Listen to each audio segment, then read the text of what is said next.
Today I'm sharing how I make perfect toasted sesame seeds. It takes less than 10 minutes over the stove and is very simple.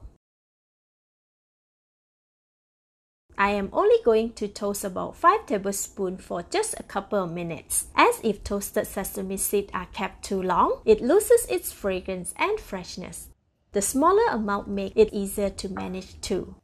Pour it out on a large flat tray and give a little shake to even it out. Check for any debris and remove them.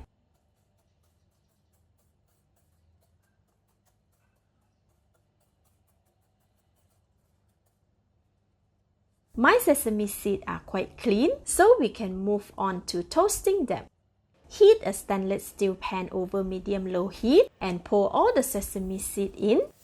Non-stick pans are not recommended as dry toasting over a long time damages its coating. Stir the sesame seed continuously for 2.5 minutes, or until the sesame oil is released and the seeds are slightly brown. This is important as if we leave it unattended, some of the seed at the bottom of the pan will burn. For a large amount of sesame seeds, this may take slightly longer. After 1 minute, the seed is beginning to change color, but is still quite pale. Keep stirring. After 2 minutes, most of the sesame seeds have changed to a very light brown. It is also very fragrant and has released its oil. See, the sesame seed looks shiny now. We are about 50% there. Continue stirring. After 3 minutes, the sesame seeds are about 70% done and the pan is hot enough, as stainless steel pan retain enough heat to continue toasting the sesame seed. Switch off the heat.